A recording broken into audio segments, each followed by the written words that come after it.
hindi maaari. Ang dalawang salitang iyon, binitiwan ng walang anumang emosyon, ay parang punyal na bumaon sa puso ni Althea. Mas malamig pa ang mga iyon kaysa sa artipisyal na lamig ng naka-aircon na opisina. Napayuko siya, hindi makatingin sa lalaking nasa likod ng malaki at makintab na mesa. Ang lalaking minahal niya ng higit sa kanyang buhay.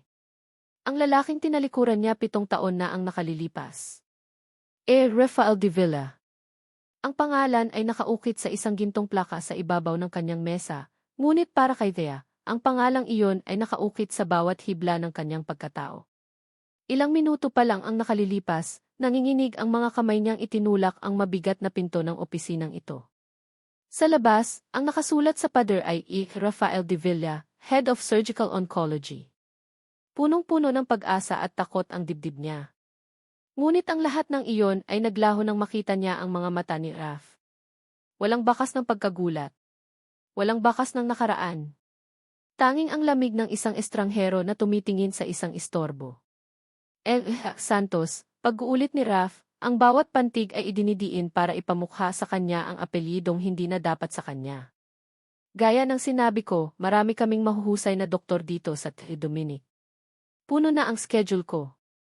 I'm sorry. Sorry. Isang salitang napakadaling bitawan para sa kanya, pero para kay Thea, iyon ang huling pako sa kanyang kabaong. Itinaas niya ang kanyang nanginginig na kamay, itinuturo ang makapal na folder ng medical records na nakapatong sa mesa, sa pagitan nilang dalawa.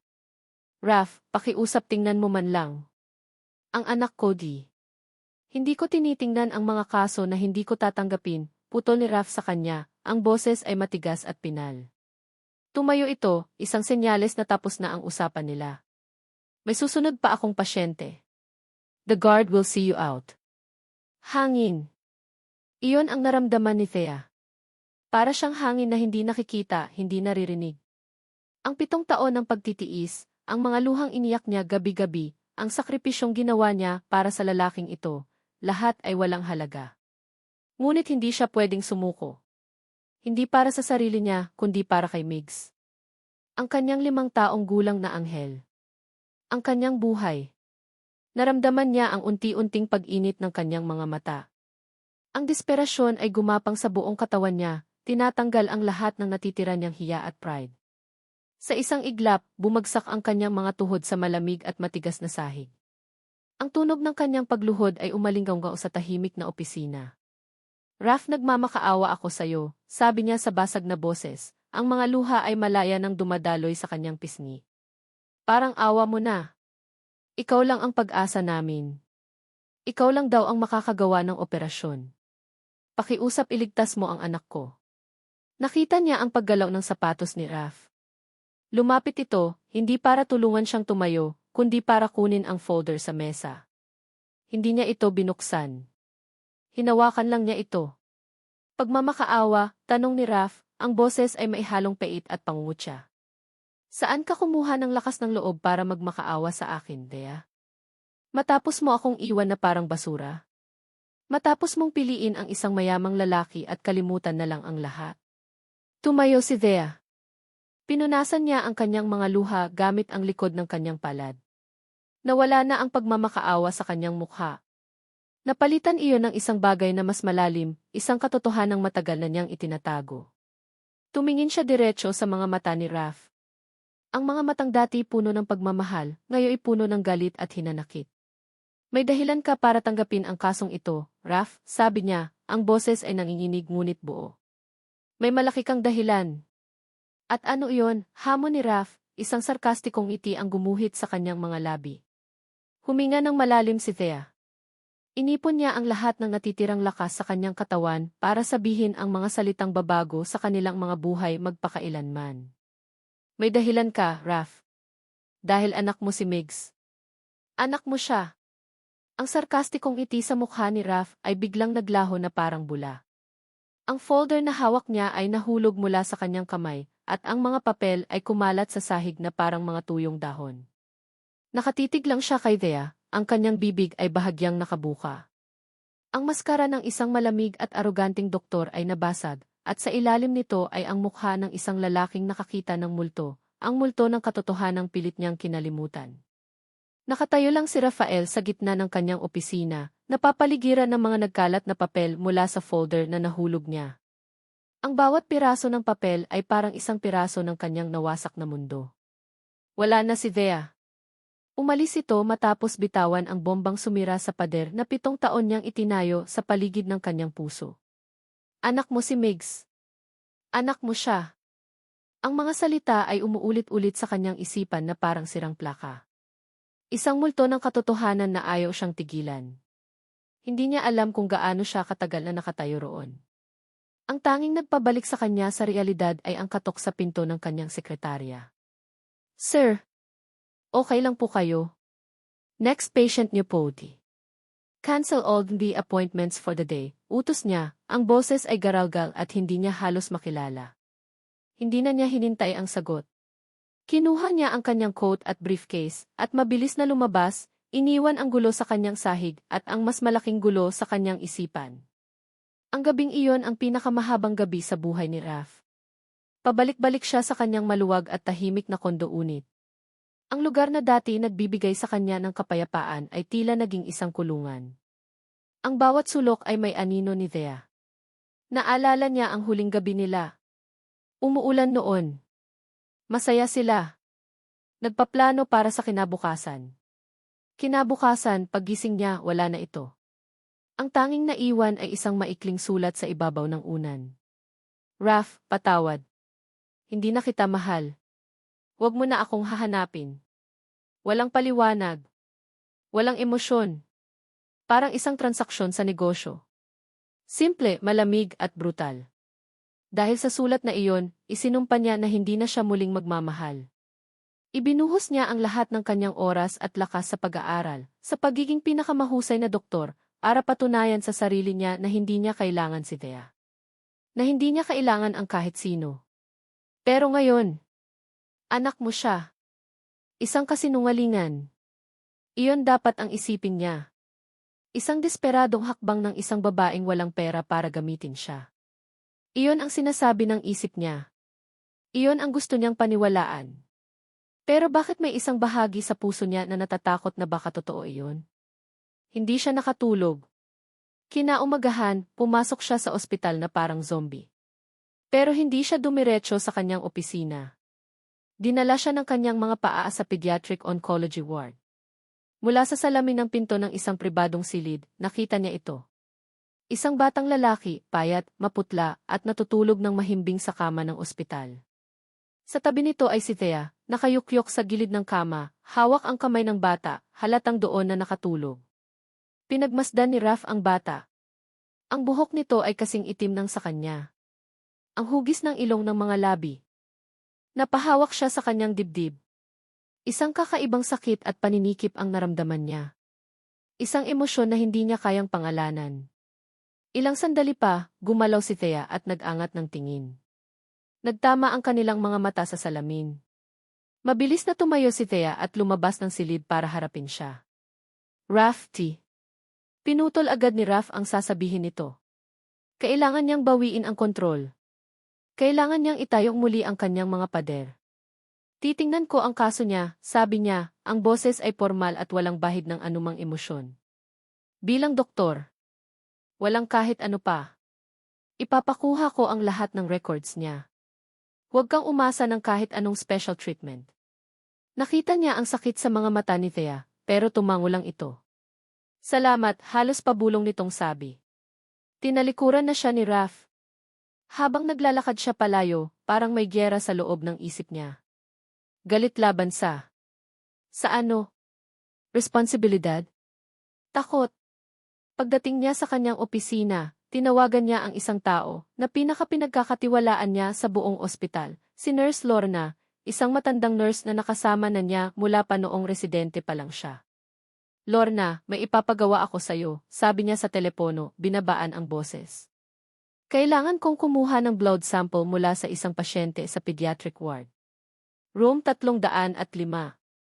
Ang pangalan ay Miguel Santos.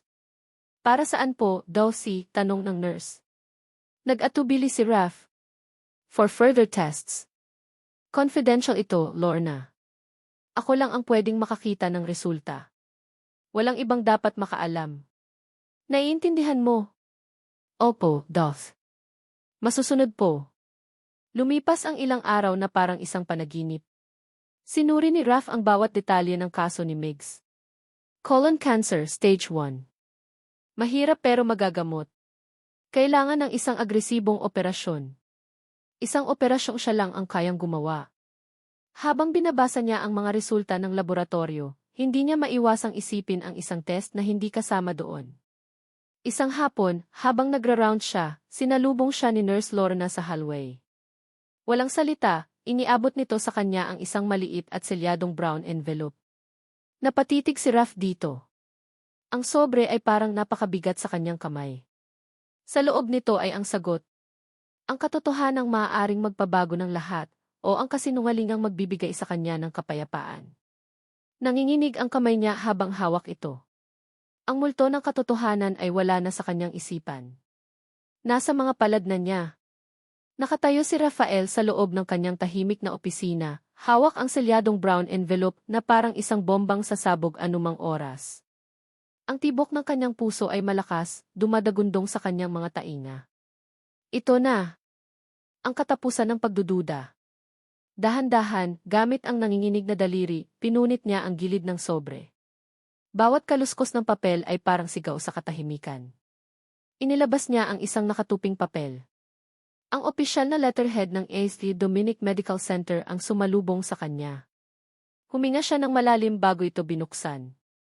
Ang mga mata niya ay mabilis na hinanap ang numerong magtatakda ng kanyang kapalaran. At doon, sa ilalim ng mga teknikal na salita at pangalan, nakita niya ito. Nakabold at hindi maikakaila. Probability paternity, 99.9%. Humigpit ang hawak niya sa papel, halos malukot ito. Sandaling tumigil ang pag-ikot ng mundo. Ang mga letra at numero ay lumabo, maliban sa 99.9%. Paulit-ulit itong sumasayaw sa kanyang paningin. Hindi ito kasinungalingan. Hindi ito panloloko. Ito ay dugo. Ang batas ng dugo. Isinandal niya ang kanyang noo sa malamig na salamin ng bintana ng kanyang opisina. Mula roon, tanaw niya ang pediatric ward. Napako ang kanyang tingin sa bintana ng room 305. Alam niyang nandoon si Thea. At nandoon din ang anak niya. Anak ko. Sinubukan niyang bigkasin ang mga salita sa kanyang isipan. Pakiramdam niya ay banyaga ito sa kanyang dila. Isang salitang wala siyang karapatang angkinin. Pero ang resulta sa papel na hawak niya ay nagsasabing may karapatan siya. May responsibilidad siya. Ang galit na inipon niya sa loob ng 7 taon ay hindi basta-basta naglaho. Nandoon pa rin. Ang pait. Ang sakit ng pagkakanulo. Ngunit ngayon, may isang bagong emosyon na pumapatong sa lahat ng iyon, isang emosyong mas mabigat at mas makapangyarihan. Hindi na ito tungkol sa kanya at kay Thea. Hindi na ito tungkol sa nakaraan. Ito ay tungkol sa isang batang lalaki na may dugo niya, na nakikipaglaban para sa kanyang buhay. Tumalikod siya mula sa bintana, ang kanyang mukha ay nagbago. Ang pagkalito ay napalitan ng isang bakal na determinasyon. Inayos niya ang kanyang coat, kinuha ang medical records ni Migs, at lumakad palabas ng kanyang opisina.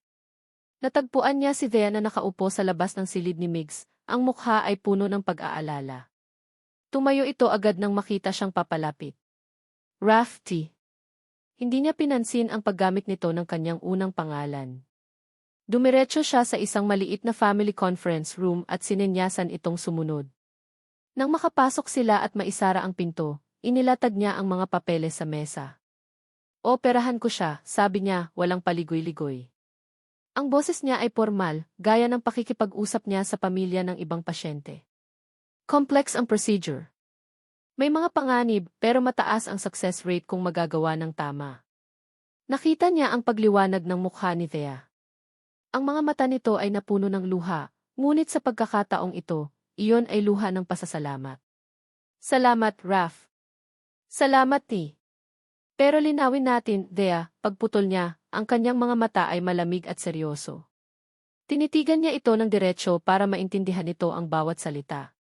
Gagawin ko ang lahat para mailigtas ang bata.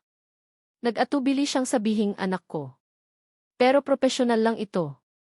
Doktor niya ako, pasyente ko siya. Yun lang. Walang kahit ano pa. Susundin mo ang lahat ng protocols ng ospital. Walang special treatment. Malinaw ba? Ang bawat salita ay isang pader na muli niyang itinatayo sa pagitan nila. Isang pader na gawa sa profesionalismo at distansya. Nakita niya ang sakit na dumaan sa mga mata ni Thea. Ang liwanag kanina ay bahagyang nandilim. Pero mabilis itong tumango, tinatanggap ang mga kondisyon niya. Alam niyang wala itong pagpipilian.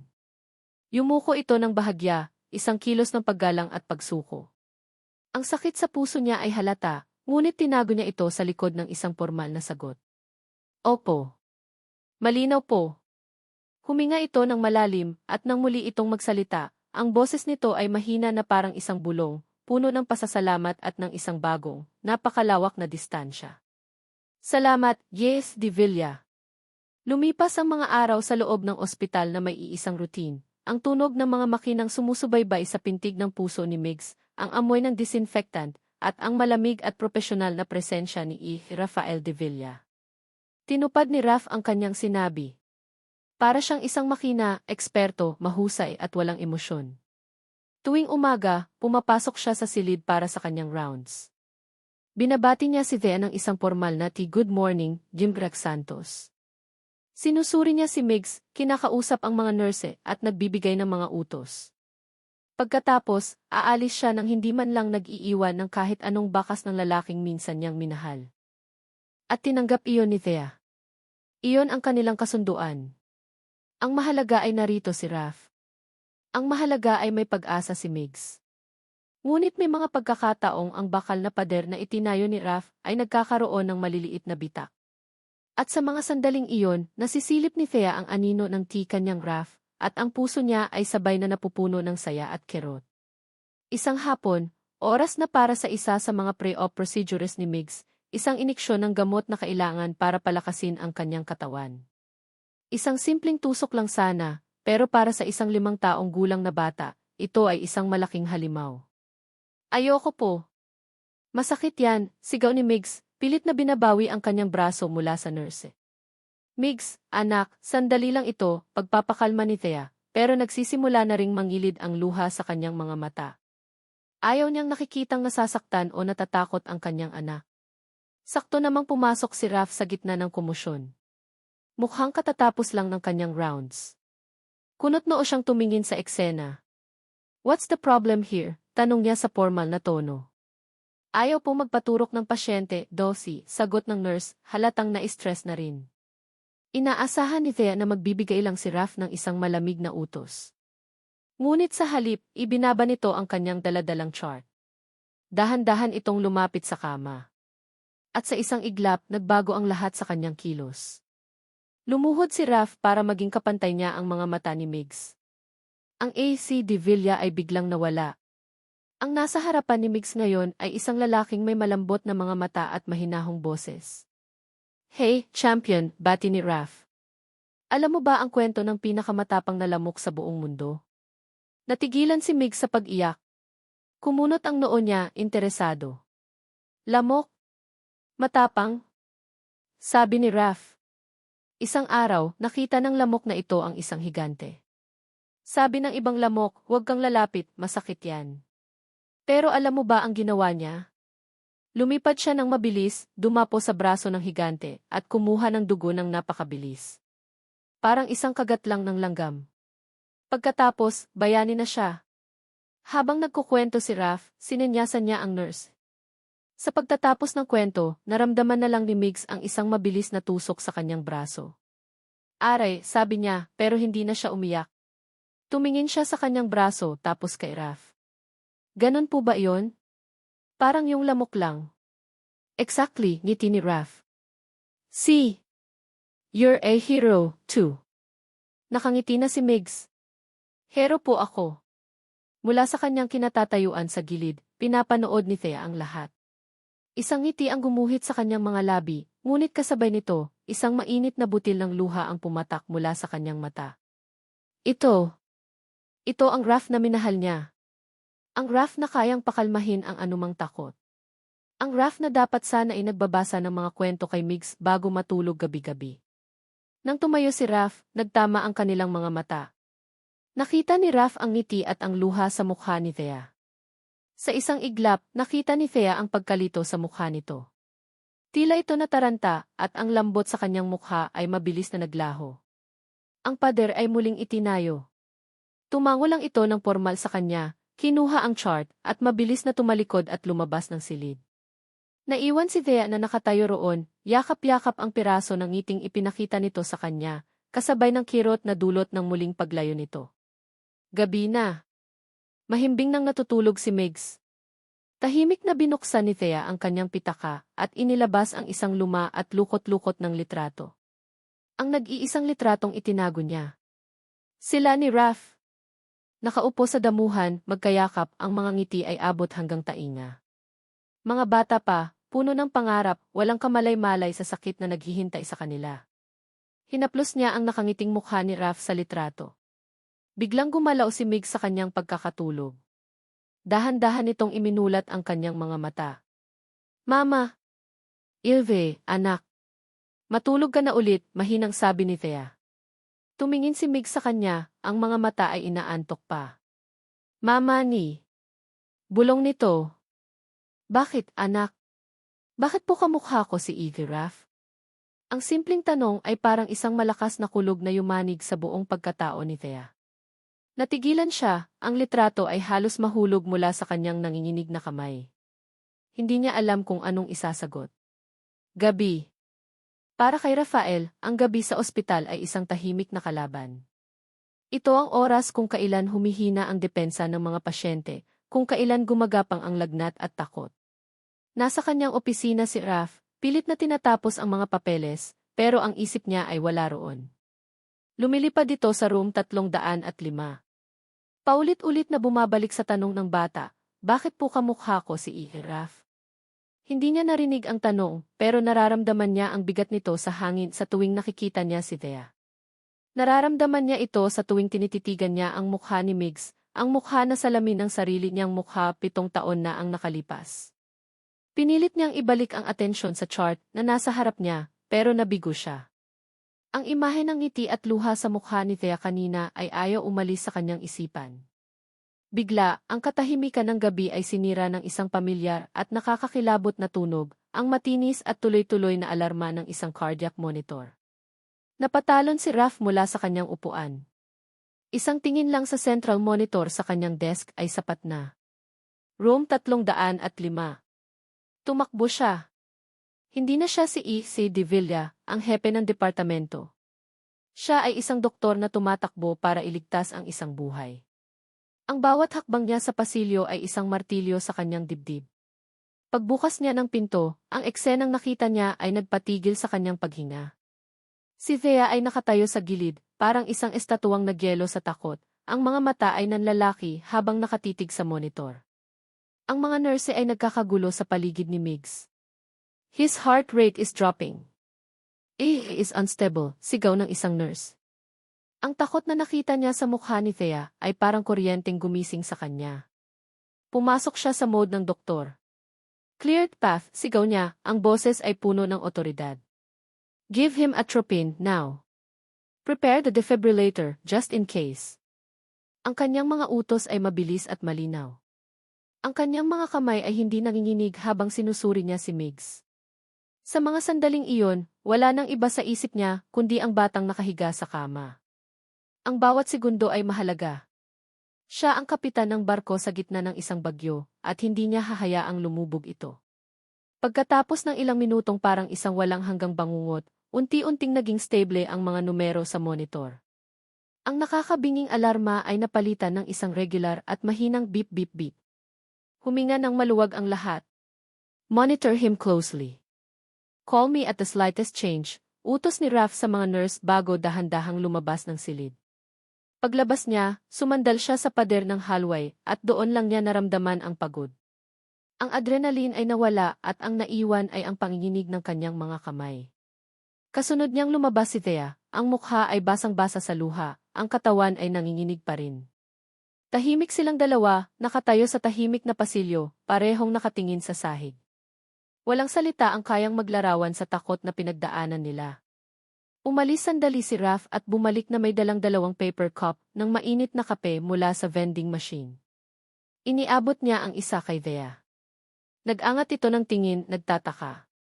Inumin mo yan, sabi ni Raph, ang boses ay mahina pero may diin. Hindi ka pwedeng bumagsak.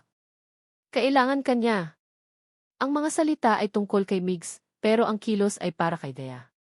Isang maliit na alon ng init sa gitna ng malamig na gabi. Kinuha ni Thea ang kape, nanginginig pa rin ang kamay. Salamat, sabi niya. Sa pag-abot niya, nadulas ang pitaka na hawak niya sa kabilang kamay. Bumagsak ito sa sahig at bumukas.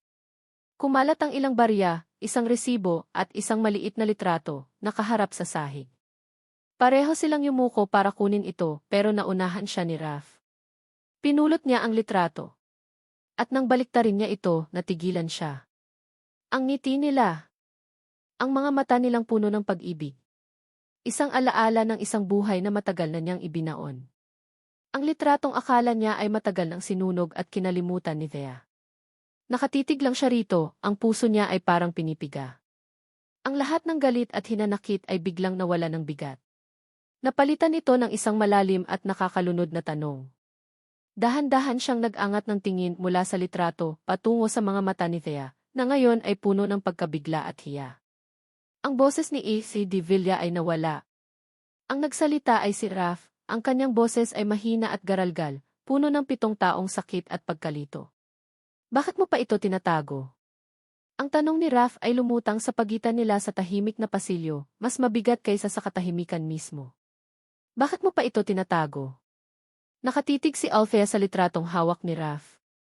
Ang patunay ng kanyang krimen. Ang tanging bagay na hindi niya kayang itapon, ang alaala ng kaligayahang isinuko niya. Pakiramdam niya ay nahuli siyang hubad sa gitna ng maraming tao. Iibigay mo sa akin yan, sabi niya, pilit na inaabot ang litrato, pero hindi ito ibinigay ni Raph. Sagutin mo ako, Thea, giit ni Raph, ang boses niya ay hindi na malamig, kundi puno ng isang emosyong hindi maintindihan ni Thea. Isang halo ng sakit at pagkalito. Lahat ng ito ang pag-iyak mo, ang pagtatago mo sa litratong ito, pero pinakasalan mo ang ibang lalaki. Hindi ko maintindihan. Huminga ng malalim si Thea. Alam niyang dumating na ang oras. Hindi niya kayang sabihin ang buong katotohanan, ang tungkol kay Don Ricardo. Masyadong mapanganib. Pero ang bahaging ito, ang tungkol sa kanyang asawa, kailangan na niyang bitiwan. Halika, sabi niya, hinila ito ng bahagya papunta sa isang maliit na waiting area na walang tao. Ayaw niyang marinig sila ng kung sino man. Nang makaupo sila, sa ilalim ng madilim na ilaw ng hallway, nagsimula siyang magkwento. Hindi ko siya pinakasalan dahil sa pera, Raph, simula niya, ang boses ay nanginginig. Ang lalaking pinakasalan ko si Mang Berto, kaibigan siya ng tatay ko. Isang mabuting tao. Kumunot ang noo ni Raph, ang galit ay nagsisimulang bumalik sa kanyang mukha. Isang kwentong hindi ka panipaniwala, Thea. Isang mabuting tao na kinuha ka mula sa akin. Umiling si Thea at ang mga luha ay nagsimula na namang mamuo sa kanyang mga mata. Hindi mo naiintindihan. Nang umalis ako, nalaman kong buntis ako. Mag-isa ako, Raph. Takot na takot. Umuwi ako sa probinsya, pero paano ko sasabihin kina tatay? Anong sasabihin ng mga tao? Kaya humanap ka ng ibang ama para sa anak natin, may halong pang-aakusa sa boses ni Raph. Hindi, mabilis niyang sagot. Si Mang Berto alam niya ang sitwasyon. May sakit na siya noon pa man. Alam niyang hindi na siya magtatagal. Pumayag siyang pakasalan ako sa papel para lang bigyan ng pangalan si Migs. Para protektahan kami. Walang nangyari sa amin, Raph. Maniwala ka. Isa iyong kasunduan, isang pagkakaibigan. Isang pabor na hinding-hindi ko mababayaran. Tinitigan siya ni Raph, ang kanyang mga mata ay puno ng pagdududa. Halatang hindi siya naniniwala. Sino ba namang maniniwala sa ganoong kwento? Patay na siya, Raph, dagdag ni Thea, ang boses ay basag na. Inatake sa puso, 6 na buwan na ang nakalipas. Kaya wala na akong ibang malapitan kundi ikaw. Sa gitna ng kanyang pag-iyak, may kinuha siya sa isa pang bulsa ng kanyang pitaka.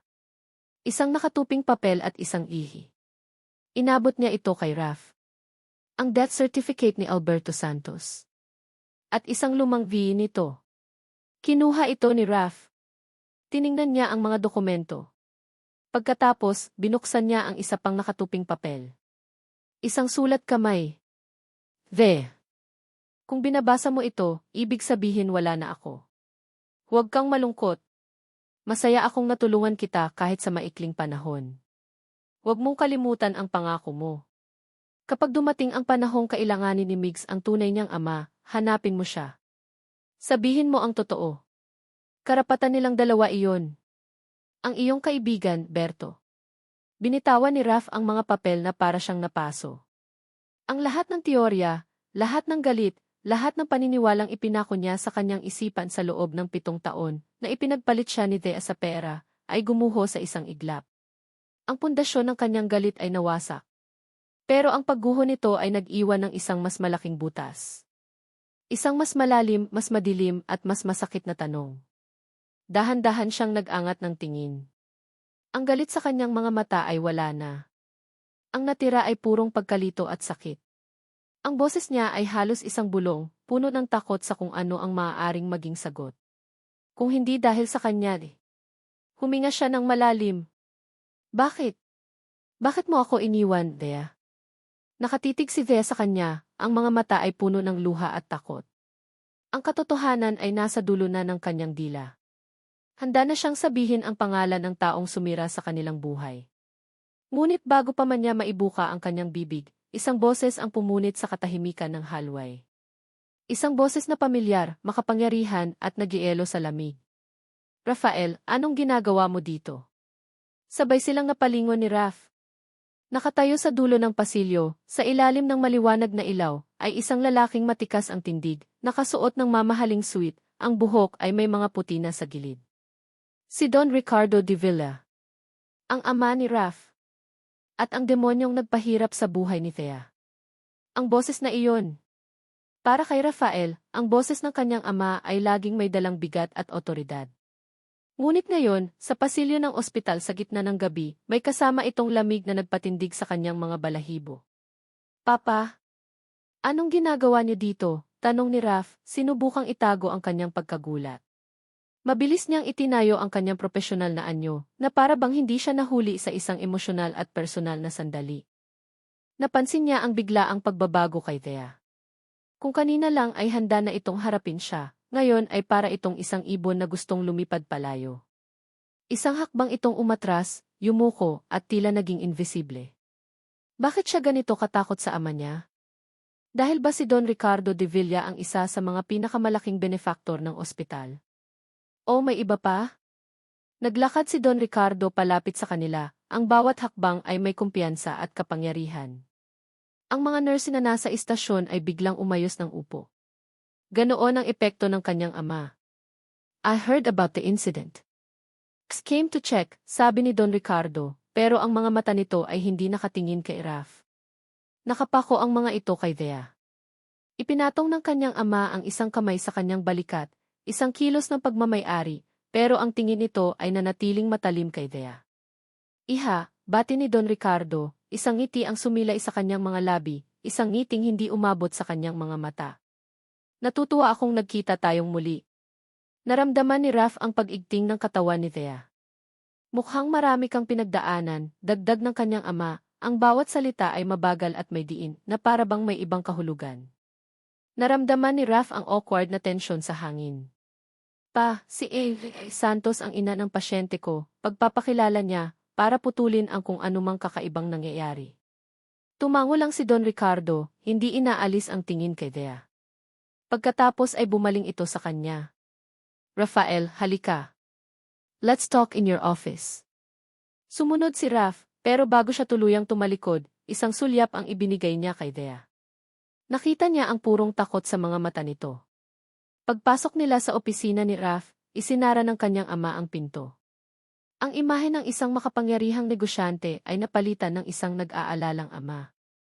Ano ang nangyayari, Raf? Tanong nito sa seryosong tono. Bakit siya nandito? Matapos ang lahat ng ginawa niya sa'yo. May sakit ang anak niya, pa. At kailangan niya ng tulong ko, simpleng sagot ni Raf, ayaw nang magbigay ng detalye. Umupo si Don Ricardo sa silyang nasa harap ng mesa niya, ang silyang para sa mga bisita, pero siya pa rin ang mukhang may-ari ng kwarto. Isang anak, pag-ulit nito, na parang dinidilaan ang salita. Anak na bigla na lang lumitaw matapos ang 7 taon. Kasabay ng isang malubhang sakit na mangangailangan ng malaking pera. It's not about the money, pa, mabilis na depensa ni Raf. Lagi itong tungkol sa pera, anak, sabi ng kanyang ama, ang boses ay malumanay pero puno ng lason. Nag-aalala lang ako para sa'yo. Alam kong minahal mo siya at alam kong sinaktan ka niya ng husto. Ang isang babaeng kayang gawin ulit yon. Mag-ingat ka. Baka ginagamit lang niya ang bata para makabalik sa buhay natin, sa yaman ng mga De Villa. Ang mga salita ng kanyang ama ay tumagos sa puso ni Raf. Dahil iyon mismo ang mga salitang sinabi niya sa kanyang sarili noong unang araw na dumating si Thea. Ang mga pagdududang pilit na niyang iwinawaksi ay muling binuhay ng kanyang ama. Tinitigan niya ang kanyang ama at pagkatapos ay tumingin sa bintana, pabalik sa hallway kung saan niya iniwan si Thea. Ang isip niya ay nagtatalo. Ang sulat ni Berto ang taos-pusong pag-iyak ni Thea laban sa lohikal at masakit na punto ng kanyang ama. Ang tiwalang nagsisimula ng mabuo ay muling nabalutan ng duda. Nang umalis ang kanyang ama, naiwan si Raf na nakatayo, mas lito kaysa dati.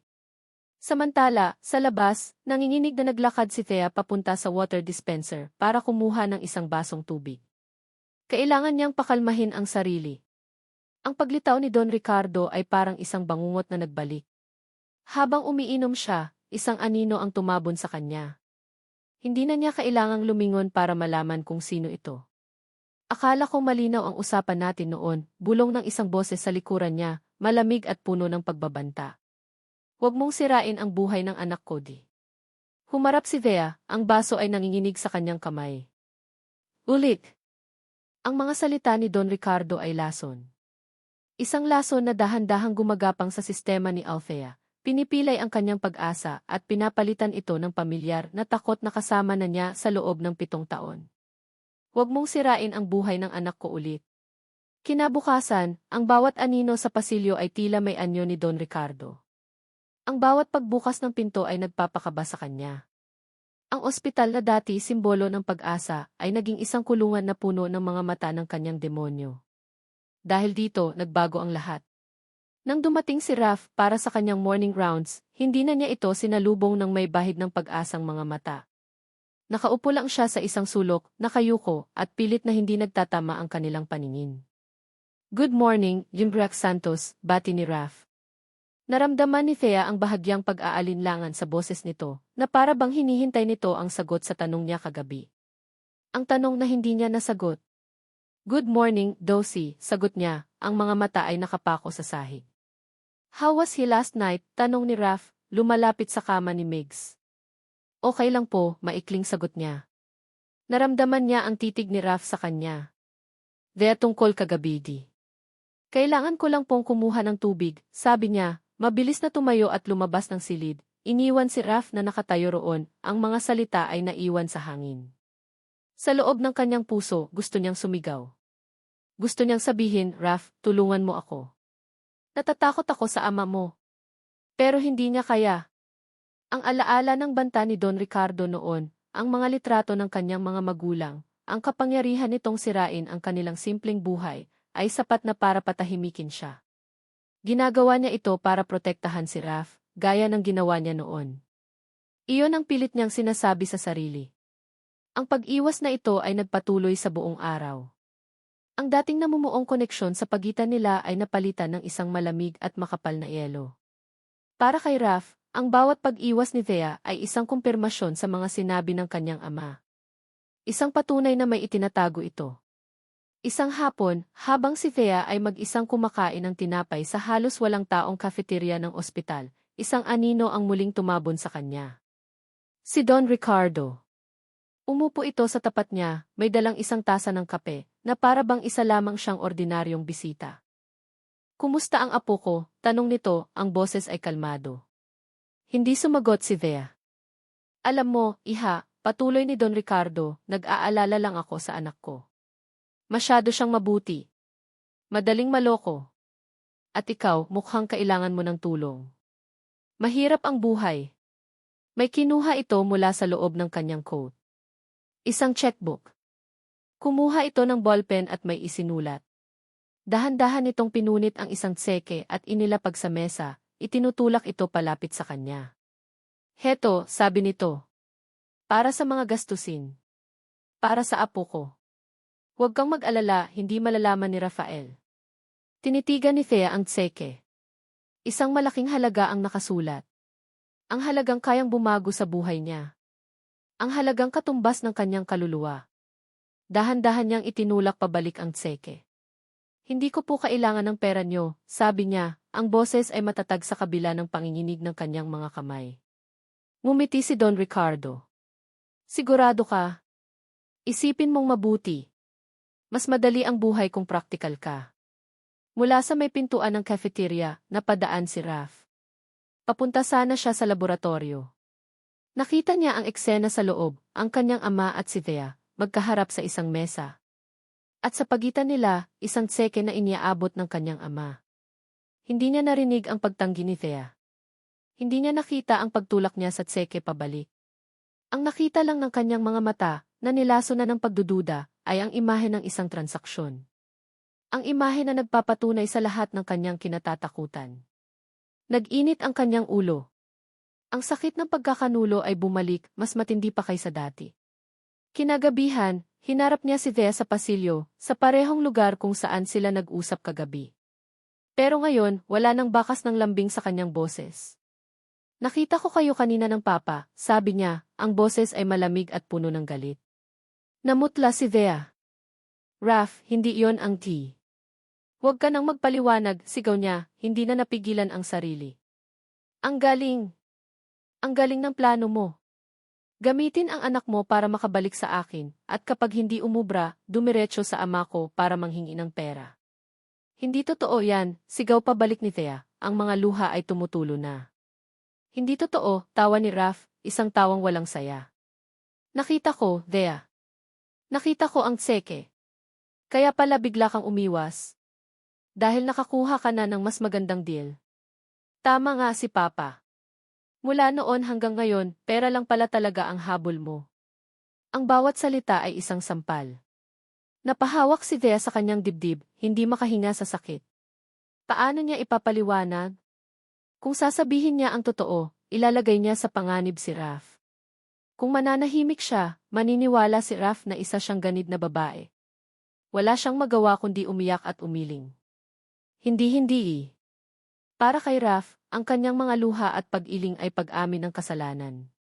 Tapos na tayo mag-usap, sabi ni Raph, tumalikod na ito, ang puso ay durog sa 1,000,000 piraso. Ngunit bago pa siya makalayo, isang nurse ang tumatakbo palapit sa kanila, humihingal. A.S. Davila! A.S. Davila! Humarap si Raph, ang mukha ay puno pa rin ng galit. What is it? Pinapatawag po kayo. May emergency board meeting po. Tungkol daw po sa conflict of interest ninyo sa kaso ni Miguel Santos. Natigilan si Raph. Natigilan din si Thea. Ang lason ay kumalat na. Ang halimaw ay nagsimula ng kumilos. Ang boardroom ng ASD Dominic ay isang lugar na kilala ni Rafael. Dito siya nagpresenta ng mga matagumpay na kaso, dito siya tumanggap ng mga papuri. Ngunit ngayong gabi, ang pakiramdam ay iba. Pakiramdam niya ay siya ang isinasalang sa isang paglilitis. Nakatayo siya sa gitna, napapaligiran ng mga seryosong mukha ng mga miyembro ng board. At sa pinakakabisera, nakaupo ang kanyang ama, si Don Ricardo de Villa, ang mukha ay nagpapahayag ng isang peking pag-aalala. Rafael, simula ng hospital director, we called this meeting to discuss a sensitive matter. It has come to our attention that your current high-profile patient, Miguel Santos, is your biological son. Hindi ito tanong. Isa itong akusasyon. That is correct, sagot ni Raph, ang boses ay matatag kahit ang loob niya ay kinakain ng kaba. Is a conflict of interest, wouldn't you say, sabi ng isa pang miyembro ng board, isang matandang doktor na laging naiinggit sa kanyang tagumpay. If their personal relationship with the patient does not affect their professional judgment, depensa ni Raf. I am the most qualified surgeon to perform this operation. Dito na nagsalita ang kanyang ama. Mga kasama, sabi ni Don Ricardo, ang boses ay malumanay at puno ng pag-unawa. Bilang ama ni Rafael, at bilang isa sa mga pangunahing benefactor ng ospital na ito, ako ang unang magsasabi na hanga ako sa dedikasyon ng anak ko. Ngunit bilang lolo ng batang iyon, hindi ko maiwasang mag-alala. Tumingin ito sa kanya, ang mga mata ay puno ng pagkukunwari. Anak, baka masyadong malaki ang pressure sa iyo. Ang iyong emosyon ay maaaring makaapekto sa iyong mga kamay. Baka mas makabubuti para sa lahat, lalo na para sa aking apo, kung ipapaubaya natin ang operasyon sa ibang mahusay na doktor, tulad ni Ii Alonzo. Ang bawat salita ay isang patibong. Pinapalabas siyang isang irresponsableng ama kung tatanggi siya. Pinapalabas siyang isang aruganting doktor kung ipipilit niya. Si Don Ricardo ang nag-set up ng entablado, at siya ang bida sa isang trahedyang hindi niya kayang pigilan. Habang nagpapatuloy ang argumento sa loob ng boardroom, sa labas, nakatayo si Thea sa dilim ng pasilyo, nakikinig sa bawat salitang tumatagos sa siwang ng pinto. Narinig niya ang lahat. Ang pag-attack kay Raf. Ang nag-aalalang boses ni Don Ricardo. Ang pangalan ng kanyang anak na ginagamit bilang bala. At sa sandaling iyon, isang masakit na katotohanan ang tumama sa kanya ng buong lakas. Ako ang may kasalanan. Ang pagbabalik niya ang nagdala ng gulong ito. Ang presensya niya ang muling sumisira sa buhay at career ni Raf. 7 taon na ang nakalipas, umalis siya para iligtas ito. Ngayon, ang kasaysayan ay umuulit. At sa pagkakataong ito, hindi lang career ni Raf ang nakataya, kundi pati ang buhay ng kanilang anak. Kung aalisin nila si Raf sa kaso, paano kung hindi kasing galing ng papalit sa kanya? Paano kung hindi niya kayang tapusin ang iniisip? Nagsimulang tumulo ang kanyang mga luha. Ang pagod, takot, at sakit ng mga nakaraang linggo ay bumuhos lahat. Ang puso niya ay basag na basag. Ang tanging paraan para mailigtas silang dalawa, si Raf mula sa pamimilit ng kanyang ama, at si Migs mula sa isang posibleng palpak na operasyon, ay ang gawin ang bagay na pinakamahirap para sa kanya. Ang mawala. Dahan-dahan siyang tumalikod mula sa pinto ng boardroom. Bawat hakbang pabalik sa silid ni Migs ay parang 1 milya ang layo. Ang isip niya ay blanko, ang puso niya ay manhid. Pagpasok niya sa silid, nakita niya si Migs na mahimbing na natutulog, walang kamalay-malay sa digmaang nangyayari sa labas para sa kanya. Lumuhod si Thea sa tabi ng kama. Anak, patawarin mo si Mama, bulong niya sa gitna ng kanyang mga hikbi. Patawarin mo ako. Hinalikan niya ang noo ng kanyang anak. Pagkatapos, tumayo siya. Kinuha niya ang maliit na bag na naglalaman ng kanilang mga damit. Mabilis pero maingat, tinanggal niya ang A-line sa kamay ni Migs, binalot ito sa kumot at maingat na binuhat. Samantala, lumabas si Raf mula sa boardroom. Ang isip ay gulong-gulo, ang puso ay puno ng galit at pakiramdam na wala siyang magawa. Natalo siya. Ang kanyang ama ang nanalo. Isang bagay lang ang gusto niyang gawin. Ang makita si Migs. Ang makita si Thea. Kahit galit siya dito, kailangan niya itong makita. Naglakad siya ng mabilis papunta sa room 305, ang kanyang mga hakbang ay mabibigat. Itinulak niya ang pinto. Betty. Ang silid ay walang tao. Ang kama ay maayos na, ang kumot ay nakatupi sa paanan. Ang monitor ay naka-off, ang mga gamit ni Migs ay wala na sa maliit na mesa. Ang hangin ay mabigat sa katahimikan. Lahat ay nawala. Para siyang bumalik sa umagang iyon, 7 taon na ang nakalipas. Iniwan na naman siya. Ngunit ngayon, mas masakit. Dahil sa pagkakataong ito, hindi lang ang babaeng mahal niya ang nawala. Nawala rin ang kanyang anak. Walang ibang lugar na mapupuntahan si Althea. Hindi siya pwedeng umuwi sa inuupahan niyang apartment, iyon ang unang lugar na hahanapin siya ni Raf. Hindi siya pwedeng umuwi sa probinsya, masyadong malayo at mapanganib para sa kondisyon ni Migs. Ang tanging lugar na naisip niya ay ang lugar kung saan siya laging tumatakbo kapag ang mundo ay masyado ng mabigat. Ang lugar ng kapayapaan sa gitna ng kaguluhan. Ang maliit na kapilya ng ospital. Doon, sa isang madilim na sulok, sa pinakahuling hilera ng mga upuan, naupo siya, yakap-yakap ang natutulog na si Migs na binalot niya sa makapal na kumot. Nakatitig siya sa imahe ni Jesus sa krus, pero ang kanyang isip ay blanko. Wala nang luhang lumalabas. Manhid na siya. Ito na siguro ang katapusan. Nagawa na niya ang tanging alam niyang paraan para protektahan sila. Ngayon, wala na siyang alam na susunod na hakbang. Ang tanging naririnig niya ay ang mahinang paghinga ng kanyang anak at ang malakas na kabog ng sarili niyang puso. Ilang minuto o baka oras ang lumipas. Bigla, bumukas ang mabigat na pinto ng kapilya. Isang anino ang pumasok mula sa maliwanag na pasilyo. Hindi na kailangan lumingon ni Thea. Kilala niya ang tindig na iyon. Kilala niya ang bigat ng mga hakbang na iyon. Si Raph. Nahanap siya. Naglakad si Raph papunta sa kanya. Walang galit sa mukha nito. Wala ring awa. Tanging isang malalim na pagod at sakit ang nakikita niya sa mga mata nito. Umupo ito sa tabi niya. Hindi sa tabi mismo, kundi may isang maliit na espasyo sa pagitan nila. Isang espasyong puno ng 7 taon ng mga tanong na hindi nasasagot. Bakit, Thea? Ang boses ni Raph ay hindi pa sigaw. Ito ay basag. Ang boses ng isang taong sumuko na. Bakit mo na naman ginawa to? Hindi makasagot si Thea. Ano ang sasabihin niya? Na ginagawa niya ito para sa kanya?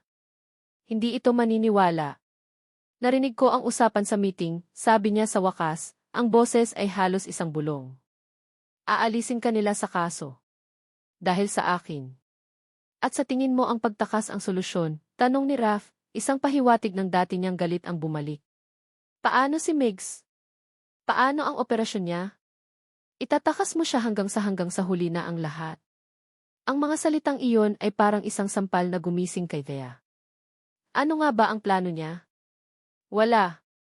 Tumakas lang siya dahil iyon ang tanging alam niyang gawin. Hindi ko alam, amin niya, ang mga luha ay nagsimula na namang bumalik. Hindi ko na alam ang gagawin ko, Raph. Tumingin si Raph sa kanya, at sa pagkakataong ito, ang lahat ng pader sa pagitan nila ay tila gumuho. Ang galit, ang pride, ang sakit, lahat ay nawala. Ang natira na lang ay ang lalaking minahal niya, na ngayon ay nagmamakaawa. Thea, please, sabi ni Raph, ang boses ay puno ng pakiusap. Huwag mo na gawin ulit to sa akin. Isang beses lang, sabihin mo ang totoo. Ang buong katotohanan. Bakit ka umalis noon? Kung hindi dahil kay Berto, kung hindi dahil sa pera, ano ang tunay na dahilan? Tinitigan ni Thea ang mukha ni Raph. Ang mukha ng lalaking handa siyang paglingkuran habang buhay. Ang mukha ng ama ng kanyang anak. Wala na siyang lakas para magsinungaling. Wala na siyang lakas para magtago. Tapos na ang laban. Huminga siya ng malalim. At sa katahimikan ng kapilya, sa harap ng Diyos, sinabi niya ang katotohanang ibinaon niya sa loob ng 7 taon. Dahil sa kanya, bulong niya. Dahil sa ama mo. Nakita niya ang pagkalito sa mukha ni Raph. Anong ibig mong sabihin? At nagsimula siyang magkwento. Flashback. 7 taon na ang nakalipas. Isang coffee shop. Si Thea, isang mas batang bersyon niya, masaya at puno ng pag-asa.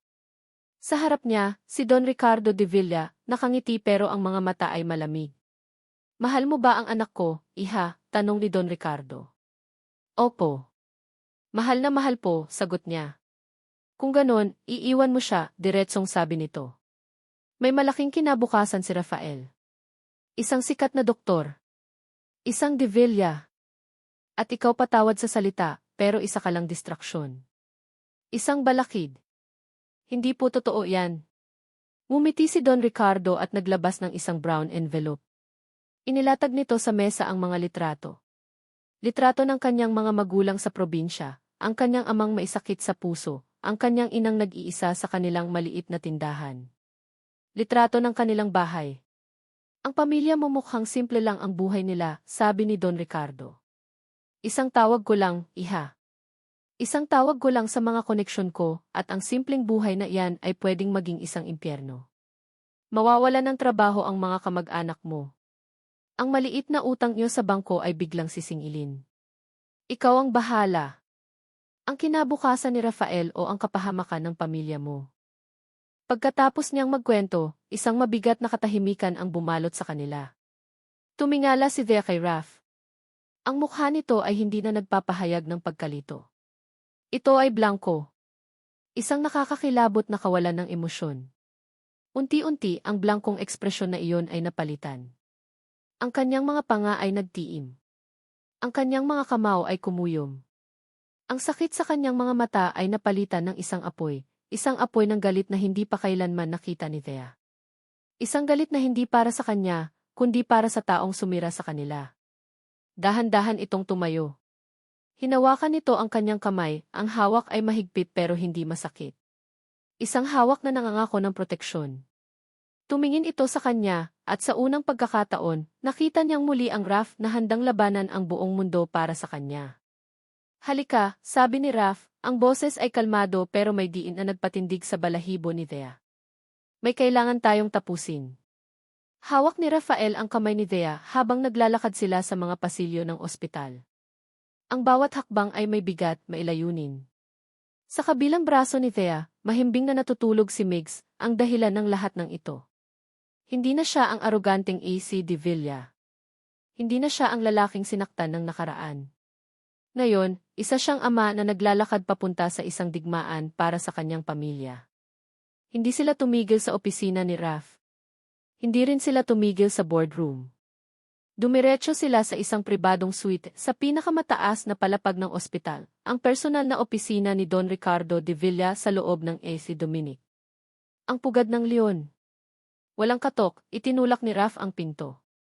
Naabutan nila ang kanyang ama na nakaupo sa likod ng isang malaking mahogany desk, may kausap sa telepono. Ang mukha nito ay kalmado, ang mukha ng isang taong nanalo na sa laban. Ngunit nang makita sila, si Raph, si Thea, at ang batang natutulog, ang kumpiyansa sa mukha nito ay napalitan ng pagkagulat. Ibinaba nito ang telepono. Rafael? Anong ibig sabihin nito? Tanong ni Don Ricardo. Ang boses ay nagsisimula ng magkaroon ng galit. Hindi pinansin ni Raph ang tanong. Dinala niya si Thea sa isang silyang malapit sa pinto. Tinitiyak na komportable ito bago siya humarap sa kanyang ama. Lumakad siya palapit sa desk, ang presensya niya ay puno ng isang katahimikang mas nakakatakot kaysa sa anumang sigaw. Alam ko na ang lahat pa. Ang apat na salitang iyon ay tumama sa kanyang ama na parang isang malakas na sampal. Nakita ni Raph ang pagbabago sa mukha nito, mula sa pagkagulat, papunta sa pagtanggi at sa huli, sa pag-aalala. Ang coffee shop. Ang mga litrato ng magulang ni Thea. Ang mga banta, patuloy ni Raph, ang bawat salita ay isang patak ng lason na ibinabalik niya sa pinagmulan nito. Ang pagpilit mo sa kanya na iwan ako para sa mas magandang kinabukasan ko. Hindi mo naiintindihan. Hindi, puto ni Raph, ang boses niya ay nanatiling kalmado pero matalim. Ngayon ko lang naintindihan. 7 taon akong nagalit sa maling tao.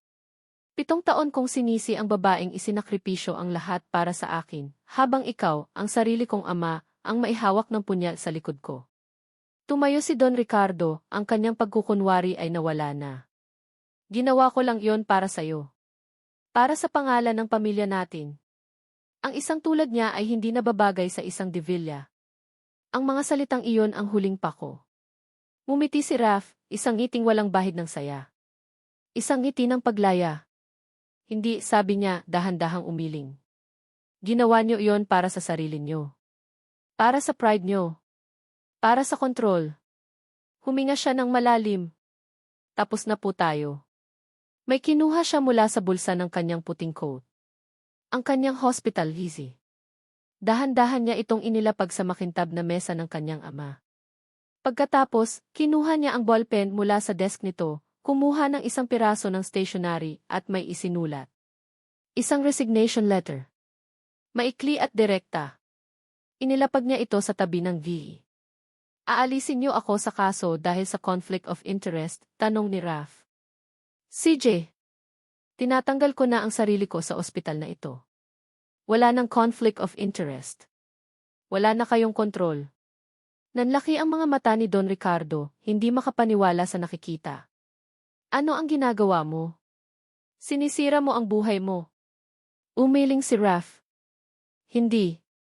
Ngayon ko lang ito binubuo. Tumalikod siya at lumapit kay Thea, na nakatingin sa kanya, ang mga mata ay puno ng luha at pagkamangha. Hinawakan niya ang pisngi nito at pinunasan ang mga luha. Operahan ko ang anak natin, sabi niya, ang boses ay puno ng katiyakan.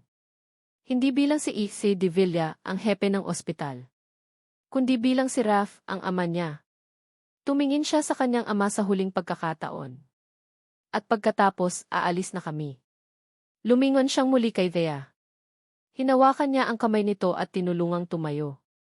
Umiti siya, isang tunay na ngiti sa unang pagkakataon sa loob ng maraming taon. Iuwi na natin ang anak natin. Ang oras ay tila tumigil. Si Raf, nakasuot ng asul na surgical scrubs at mask, ay nakatayo sa loob ng operating room. Sa labas, sa likod ng makapal na salamin, nakatayo si Thea. Ang kanilang mga mata ay nagtagpo. Itinaas ni Thea ang kanyang kamay at idinikit ang kanyang palad sa malamig na salamin. Isang tahimik na panalangin. Isang tahimik na pagtitiwala. Tumango si Raf. Isang tango na nangangako ng lahat. Isang tango na nagsasabing, ako ang bahala. Kami ang bahala. Sa itaas nila, ang malaki at bilog na ilaw ng operating room ay biglang umilaw, binubura ang lahat ng anino. Lumipas ang 6 na buwan. Ang amoy ng disinfectant ay napalitan ng amoy ng maalat na hangin. Ang tunog ng mga monitor ng ospital ay napalitan ng tunog ng mga alon na humahalik sa dalampasigan. Ang mga puting pader ng AC Dominic ay napalitan ng walang katapusang asul ng langit at dagat. Sa ilalim ng isang puno ng niyog, sa isang banig na nakalatag sa puting buhangin, nakaupo si Thea, ang ulo ay nakasandal sa balikat ni Raf. Ang kanilang mga kamay ay magkahawak, ang mga daliri ay magkasalikop na parang mga ugat na hindi na kailanman mapaghihiwalay. Ilang metro mula sa kanila, isang batang lalaki ang tumatakbo, humahabol sa mga alon. Ang kanyang tawa ay mas malinaw pa kaysa sa tunog ng dagat. Malusog siya. Masaya siya. Si Migs. Ang peklat mula sa kanyang operasyon ay natatakpan ng kanyang t-shirt, isang permanenteng paalala ng laban na kanilang pinagtagumpayan. Ngunit ngayon, ito ay hindi na isang simbolo ng sakit, kundi isang simbolo ng pag-asa. Isang peklat na naghilom, tulad ng mga peklat sa puso ng kanyang mga magulang. Tinitigan ni Thea ang kanyang anak, ang puso niya ay puno ng isang kaligayahang akala niya ay hindi na niya mararamdaman. Ang saya niya, bulong niya. Masaya tayong lahat, sagot ni Raf, hinigpitan ang hawak sa kanyang kamay. Pagkatapos ng matagumpay na operasyon, tinupad ni Raf ang kanyang sinabi. Iniwan nila ang Maynila. Iniwan nila ang anino ni Don Ricardo. Bumalik sila sa probinsya ni Thea, sa isang maliit na bahay malapit sa dagat. Si E. Rafael de Villa, ang sikat na surgeon, ay isa na ngayong simpleng doktor sa isang maliit na klinika sa bayan. Ang ilan ay nagsabing sinayang niya ang kanyang talento. Ngunit para kay Raf, ngayon lang niya nahanap ang tunay na kahulugan ng pagiging isang doktor, ang maglingkod, hindi para sa katanyagan, kundi para sa mga taong tunay na nangangailangan. Ngayon lang niya nahanap ang sarili niya. Naaalala mo pa ba, sabi ni Thea, yung una mong pagbisita sa bahay namin noon? Sinabi mo, balang araw, titira tayo sa isang bahay na malapit sa dagat. Ngumiti si Raf. Naaalala ko. At sinabi mo, kukulayan natin ng asul ang pinto. Tumingin sila sa kanilang maliit na bahay sa di kalayuan. Ang pinto nito ay kulay asul. Isang simpleng pangarap na natupad matapos ang 7 taong bangungot. Bumaling si Thea kay Raf, ang kanyang mga mata ay nagniningning. Hinawakan niya ang mukha nito. Ang mga linya ng stress at galit na minsan ay gumuhit dito ay napalitan na ng kapayapaan. Salamat, Raf, sabi niya, ang boses ay puno ng emosyon. Sa lahat. Hindi, sagot ni Raf, ang kanyang hinlalaki ay marahang hinahaplos ang pisngi nito. Salamat sa'yo. Salamat sa hindi pagsuko sa anak natin. Hinalikan niya si Thea. Isang halik na hindi na nagtatago. Isang halik na puno ng pagmamahal, pagpapatawad, at pangako ng isang bagong simula. Tayo na ang gagawa ng sarili nating kwento, bulong niya sa pagitan ng kanilang mga labi. Walang multo ng nakaraan. Walang mga kasinungalingan. Tayo lang. Mama! Papa, sigaw ni Migs mula sa dalampasigan. Halikayo! Ang ganda ng shell na nahanap ko. Nagkatinginan sila at sabay nang umiti. Tumayo sila, magkahawak kamay pa rin, at lumakad palapit sa kanilang anak. Lumuhod si Raph para tingnan ang shell na hawak ni Migs, habang si Dea naman ay niyakap silang dalawa mula sa likuran.